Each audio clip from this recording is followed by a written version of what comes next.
I'm Dylan, and welcome to Twisted Wrench Garage.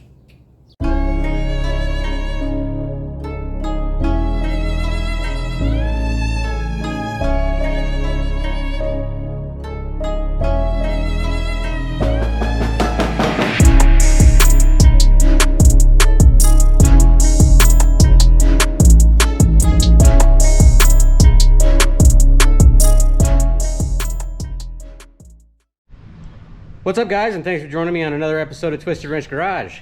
I was going to start out today by showing you guys some more progress on Black Pearl. I was out there this morning working on her, but Jason gave me a call and kind of let me know something was going on. So I had to run out to the city, figure out what that was. Let me show you.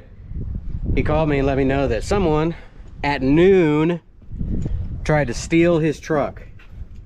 Broke out that whole side. Well, actually, I'm not going to lie. This side I broke because I had to get to this ignition switch because they completely busted out.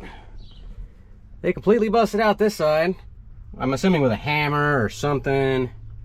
And right now I've already got the steering wheel off. I had to go out to his work actually because he was at his job, and they came to his job about noonish. Busted in, tried to get the steel in the truck, but I guess they were just too stupid to figure it out, I guess, because they messed it all up.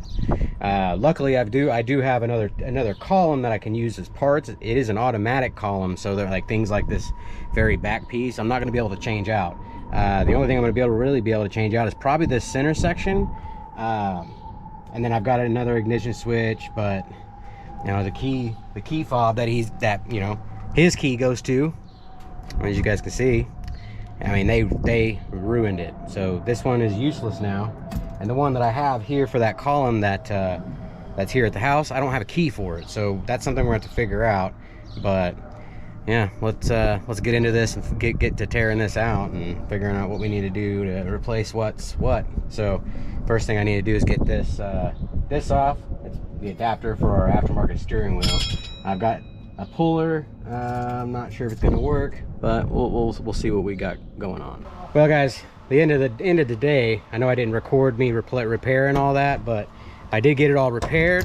We had to do a little bit of troubleshooting because I guess whenever either I was trying to get it started, because the ignition switch, how it was a round piece, and we already threw it away, but it was a round piece and there's a black piece on the back that has all the wires on it. That just was off, so I had to put a puzzle together to get it to where it would start, and that way we could get it here. But we did get it all together. This is a steering wheel that I've had laying here at the shop, or here at the house. He wanted to switch out that small steering wheel for a factory one, and we are going to be swapping this again, so this is just temporary. But we did get all that column all taken care of. Ended up having to replace the ignition lock cylinder, the ignition switch itself, because the one I had, put it in and it wouldn't work for some reason. And then I had to do some troubleshooting, and found that there was a fusible link underneath the hood that was actually blown from all of the wires inside the column kind of touching the column itself. So it blew a couple of fuses, so I got those taken care of. I wired in a new fusible link kind of underneath the hood in here. I'll give you guys a look.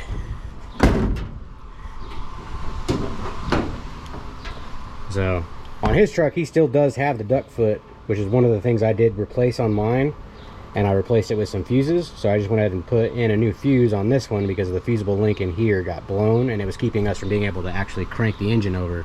Couldn't figure out why it wouldn't crank for the longest time, and then finally figured out that fusible link over there blew whenever all that stuff happened today. So like I said, we're happy that we were able to get it back together. And you know, right, we weren't able to, you know, use the original manual back end here, so I had to pull the one off of the automatic column to put in place here, just so it will look better. I did pull the arm out so it doesn't have that big arm sticking out, but it is way better.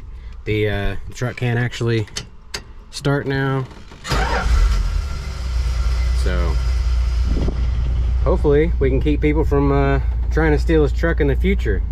So he's gonna definitely be keeping a closer eye on his truck from now on. Yep. Because he now realizes how much people want trucks like these. They're very popular and very wanted. So luckily we had the stuff to get it taken care of, and we didn't have to like go searching for parts at a salvage yard or anything like that. So but again, that's it for today. Tomorrow we'll be going back out to the shop, and I'll get back to work on Black Pearl.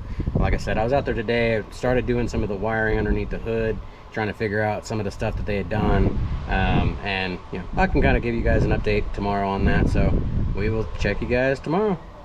What's up, guys, and thanks for joining me on another day at Twisted Wrench Garage. We're back out here working on Black Pearl. Yesterday I came out, didn't do any recording yesterday, but I did go ahead and I went through basically all the wiring here, kind of got it mocked up where it all is going to sit. Got the alternator all put in place. Got the power steering put in place as well. On this, I was fighting with this yesterday because I have two different sets of like brackets for these engines. One is for like this 70 setup, which is the one I'm using right now, and then I have the one from the old 318, which is a different style of brackets. Like the alternator bracket is quite a bit different. Let me see, should have them. Yeah, they're right here. Yeah, so like this is the alternator bracket for the 80s style, and all that stuff is different, so kind of have to be careful with what you're using. That's why I was like, I had them kind of mix and match, and it took me a minute to kind of figure it all out. But now I've got all the pulleys lined up and it's looking good. I'm gonna have to figure out belts. It's probably something that's gonna have to take some like rope or something and kind of get a general idea of how big a belt I'm gonna need, and then I can just take that up to the parts store. But we came out today, finished touching up the rest of that wiring. I went ahead and got that, like I said, that power steering pump on. I've just kind of been lining things out in here. Still need to get the radiator and all that stuff hooked up and ready to go. It's going to be a minute for that because I found a little bit of an issue. So today, while I was getting this other column prepared, basically starting to get pieces off it that I need for my truck, because I don't really want to have to change out the whole column, because I mean, it's got a tilt column in it. Why change it? Just pull the steer. I went ahead and pulled the that sport steering wheel off, and I also pulled off the ignition switch right here, and went ahead and went underneath the dash just to kind of give it a little gander, kind of see, you know, if there were going to be any kind of surprises. Yeah, there's a surprise yet again. This truck just keeps on giving.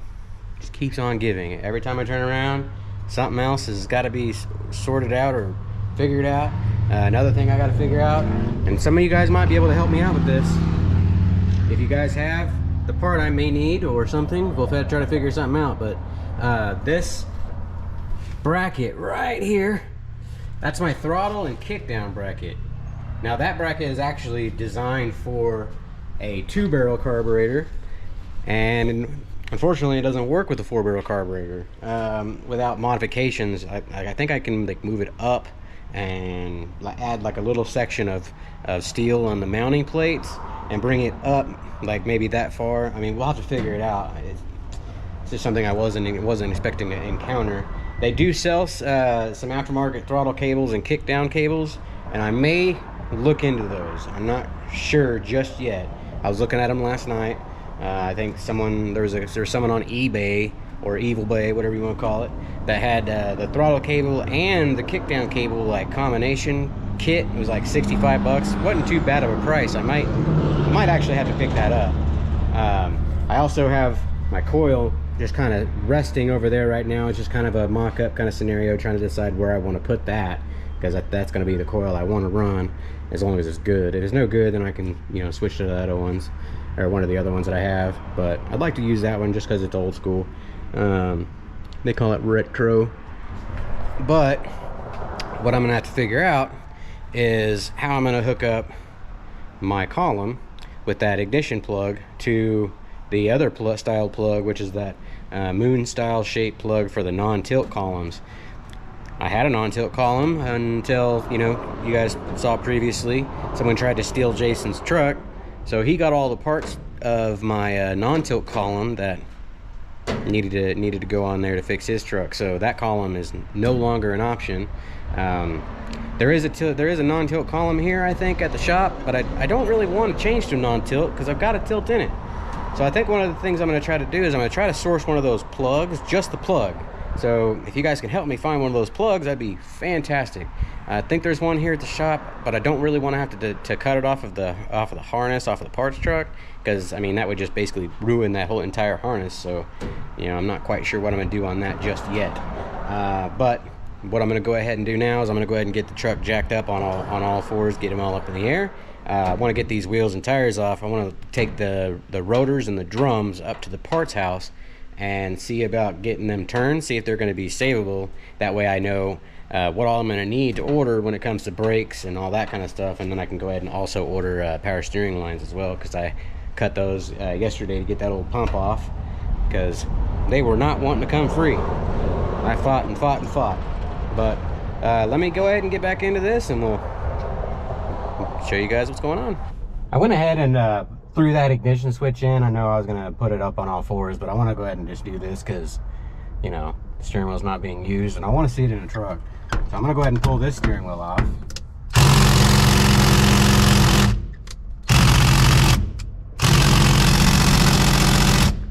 All right, I'm gonna have to get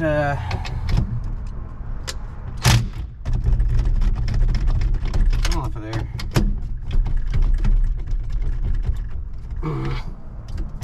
Being a booger, come on.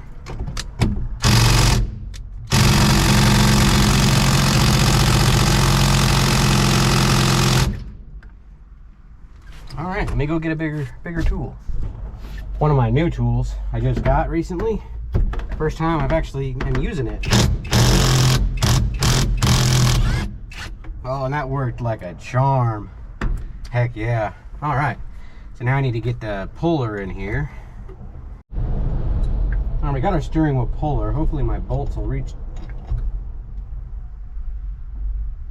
They're not reaching down there. Well, I forgot to hit that record button, but I did get it pulled off. I had to go and get some old water pump bolts to fit all the way down inside the steering wheel, because the holes are way down there. But another thing I had to do because of the depth of it, I had to I'll show you in a second. Pull these out. What I had to do was put a socket in there too, right over that, to give me my extra length that I needed. And then there's those water pump bolts that I used, and then there's our steering wheel off. Now we just need to get our new one. We can get it slapped on here. All right, we got our sport steering wheel. Trying to see which way it goes here. I think it goes that way. I'm not sure if it matters.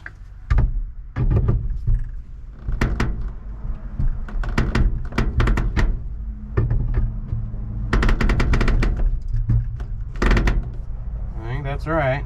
And then we go with this. There, but we need to put our nut on. See if I can get this one out of here. And that's the one that goes to it, so let's just use that one.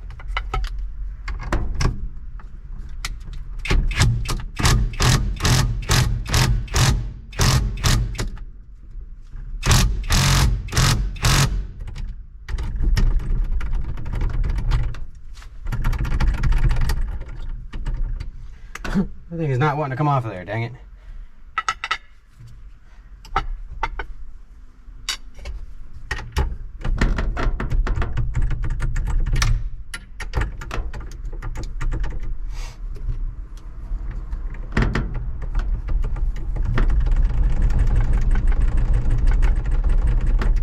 I'm trying to wiggle it free, but I can't get it out of there. All right, got that all on. So just the last touch is the horn button. Plug that in. That operates. Let me guess. If I get this on here. Some of the clips are broken off on the inside of this. All right, cool. That's the steering wheel installed. Everything's working. I did get that ignition switch in, like I said. So that's now working down there. I just got to get that plug figured out. All right, I got the back all taken apart on both sides. I think I am going to go ahead and order new drums because the insides of these were rusted pretty good, and a lot of it came off on the actual spindle here, or whatever you want to call it, the axle, sorry. So I think I'm going to go ahead and get some replacements, but I want to measure the inside of this drum, and that's why right there. This is an 11-inch drum. It's not a 10 like on Ben's. Pretty sure his was a 10 as well. Let me go double check this other side's measurements, because that's measuring out 11. Wheel over here and check this other side. Because these can come with two different sized brakes, 10s and 11s. Yeah, we're looking at 11 for sure. All right. So we need to get all that ordered. Probably gonna go ahead and order all that stuff brand new. Let me go ahead and get to the front and get that all taken apart so we can get those ready to go. Let's go ahead and get this side off. Really like my new tool, by the way. I don't know if I've told you guys that yet. This thing makes quick work of most of the stuff. The wrist saver. That's what I'm gonna call it. I think I've heard it been called that before. Now, these should be free, yeah. See, because I've already had all this, or at least these brakes off, because what happens, the backing plate that's on the back of these actually slips out, and it can actually stick out of one of the ends and can cause some problems. So I just went ahead and took all that out. We'll pop all this apart. These brakes really aren't that bad, but I think I want to replace them anyways. Oh. Yeah, they were like brand new brakes too. Huh. We do need to get this off. Let's see if I can pop this out. Because while we take these rotors off and take them to the parts house to get them turned, this also gives us an opportunity to check these bearings out and get those ordered if we need them ordered as well. Try not to stab myself here. Yeah, this is gonna need all new grease. Look at that. Oh yeah. All right, let me go grab some towel or a rag or something. Wipe this off. I can start getting this pulled apart. Cotter pin there. They got both sides over here. Alright, yeah. Let me go grab a rag, clean this up, we start pulling this apart. This grease is definitely in better condition than the grease that was on my red truck, Ramona. This actually still has some goopiness to it. Stuff that came out of my red truck, that stuff was solid. There was no grease left in it. No lubrication properties whatsoever. Alright, gonna need to get that out of there. Gonna get this in there. Come on now. See if I can get my screwdriver in the eyelet. I can generally pop it out.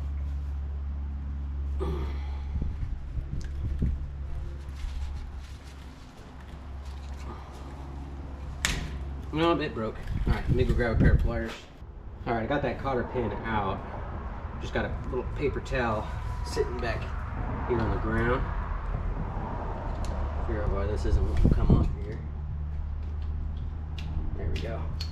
I'm just going to set it down here on the paper towel in the order in which I took it off. Alright.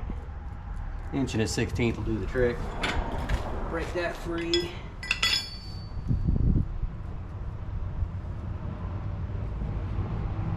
Threads feel a little gacked right there.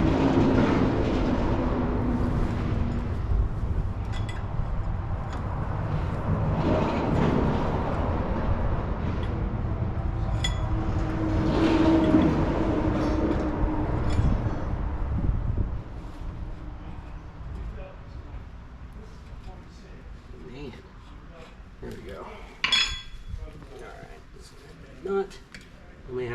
washer back here.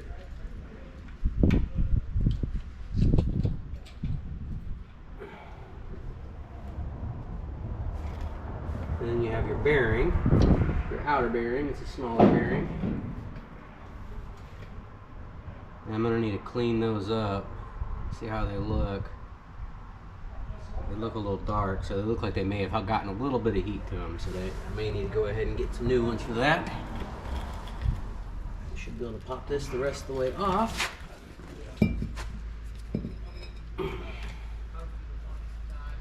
Went and got the right tool for the job here. Just gonna stick this seal puller in here, and then we're just gonna give it a, see if I can get it to pop off one-handed.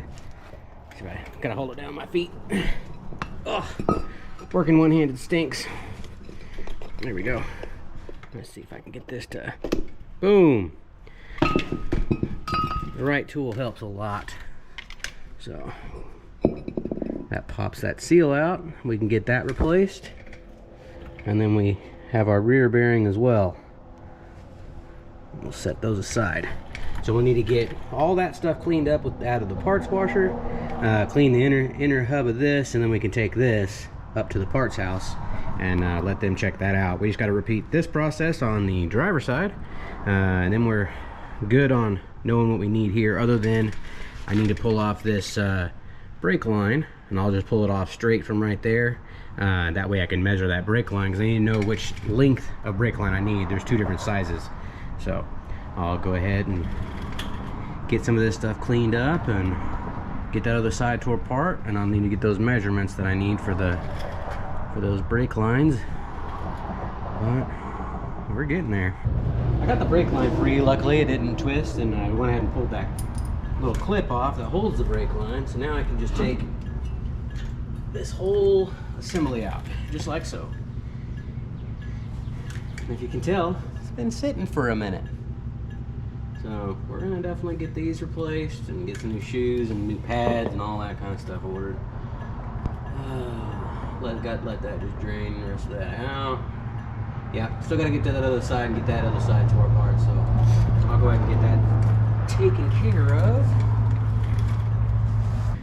Well guys, this side's brake line did not want to come free as easily, so I did break it free from this side, but the whole line's wanting to rotate, so I went ahead and pulled this clip out, and then what I'm going to do is just kind of pull this line out, and I'm actually going to unthread the rubber hose from the metal line. See if I can get you guys at a spot so you guys can see this. Let's see if I can. Yeah, see, it's, oh hey, it broke free from the line. Cool. Let's see if I can use that 3/8 to get it free now.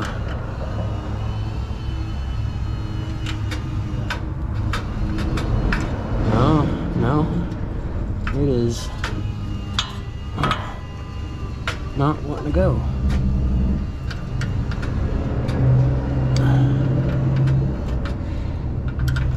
Oh, that's awesome. I'm happy that broke free from the metal line, because I really didn't want to have to replace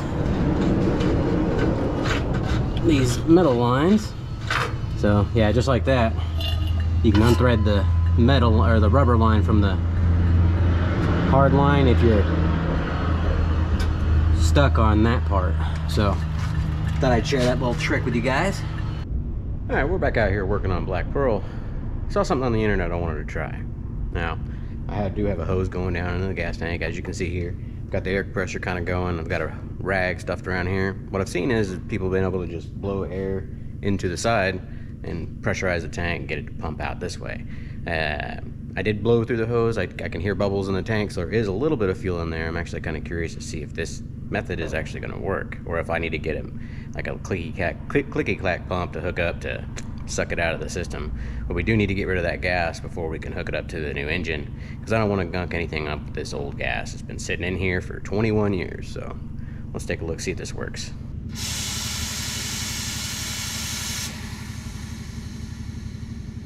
Hey, it's working. Holy cow. I want to make sure I don't get any blowing out of the line down there, because it is unhooked from over there too.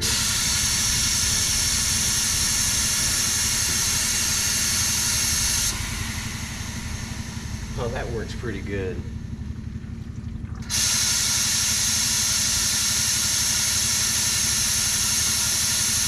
So I think I'm gonna sit here and do this for a while, get all this gas out, and I'll bring you guys back when I'm done. A little bit of an update on pulling the gas out. I did have to put a loop on those two fuel lines because I am spewing a little bit of gas out of this front. But the method is working at getting the gasoline out of the tank. So we'll keep going. That's all I pulled out of it. I'm hoping that's it. I've tried getting the hose down in there as best I can and moved it around, tried to get all the spots I can and blew air through it again, and all I was getting is air, so I'm hoping that's all that was in there. So definitely not good. So we'll dispose of that properly and we'll get back to work. All right guys, so this is that I've already got the fuel filter down in place down there since we already got all the gas out. This is the fuel line that went from the filter up through in between the alternator and then runs up to here, then screws into the front of the 2-barrel normally, which is why it's got this threaded end on it here. That's gonna end up getting cut off. But what I've been doing is I've just been kind of test fitting this into place like this, and then kind of making my measurements where I need to bend it straight again. And I'm using just a little pipe bending, handheld little pipe bender, and I'm just kind of straightening it out. And I pretty much got it where I want it. So now the only thing I need to do is I need to cut this off here, flat, flush, and then we'll flare that so we can put a rubber hose on it. That way we don't have a super long stretch of rubber hose going in between the carburetor and this line. All right, went ahead and cut that bent end off. Went ahead and cleaned it up, kind of cleaned up the burrs. Now I'm just gonna use this flaring tool. This is just a single flare tool, so nothing fancy. We're just gonna give it a single flare just to make sure we get a good connection on our hose. This is a 3/8 line, so we're gonna. Oh, it's kind of want to act like it's smaller. That one, no. All right, looks like a weird shit size of line or something, or what? So just take this and loosen that portion of it up.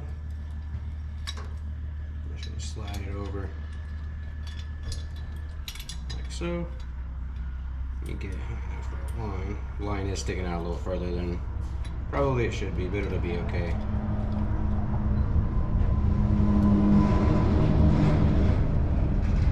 Alright. Just start trying to see if we can flare this out some.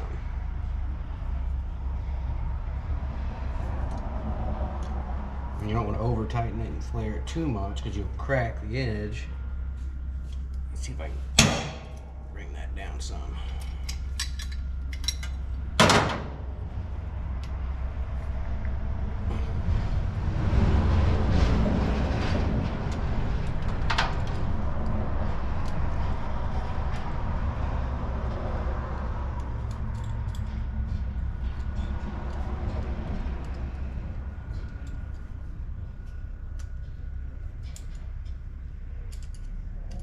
There we go, probably better.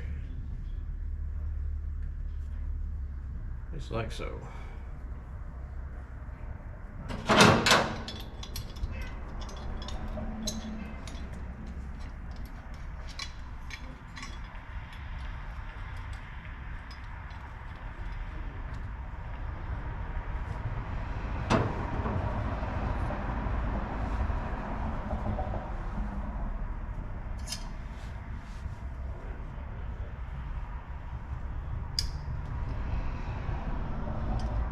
I think that's probably good. Whoops.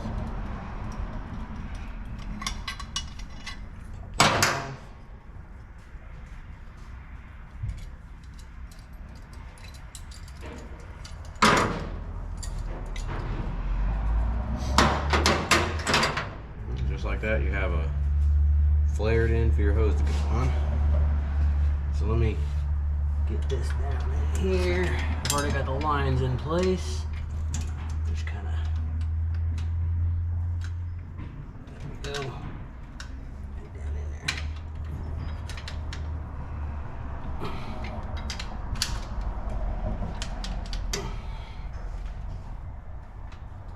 Alright, just need to put the clamp on up there. Where the pliers go.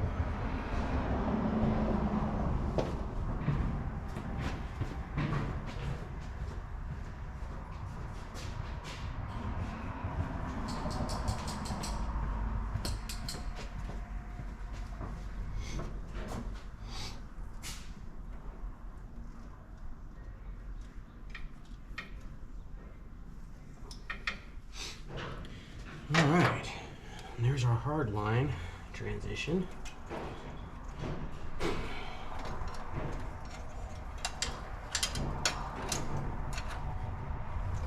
Probably could use a little fine adjustments on the bend.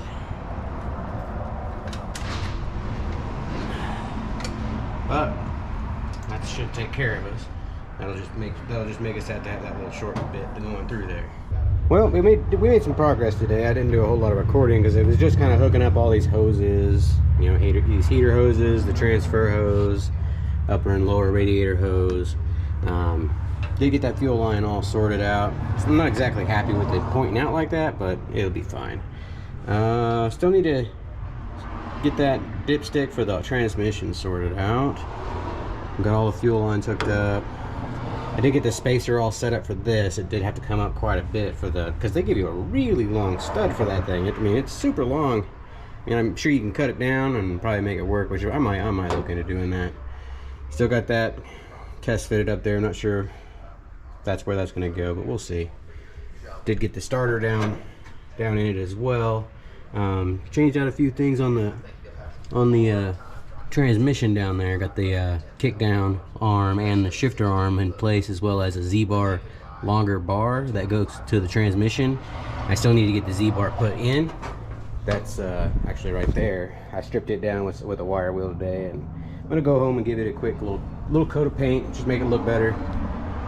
But man, we're making progress. It's coming together. Well, we hit a stopping point on all the electronics on the truck because I'm unable to hook up the steering column new ignition switch, which is the tilt style, to the factory plug, which is like a half moon style. And apparently there is a plug that it came with from the factory that I didn't know about. So next time I can get out to Wichita, hopefully soon, I can grab that plug from the truck that I pulled the column out of, or if I can find one here closer, whatever it is, I need to find one. But this is that plug right here. So it's just a little junction plug. It goes from the little factory half moon style to the tilt column. This is the only one that my friend has, so I don't want to take that one from him, so I need to go and see about sourcing one for myself. So we'll have to see what happens there. Well guys, we ran out of opportunity to do some stuff. I mean, there is some stuff that we could handle, but electronics wise I can't test anything out because I can't hook my column up to my wiring harness until I get that plug. So like I said, we've got those brake parts ordered. We'll just wait on those to come in. We can start getting to work on the brake system, get that all replaced, and then go from there. I am happy with the progress we made today. We got a lot of the stuff underneath the hood hooked up, hose wise, and some of the electrics are hooked up. But that's it for this episode. Don't forget to like, comment, subscribe. We'll check you guys out on the next episode.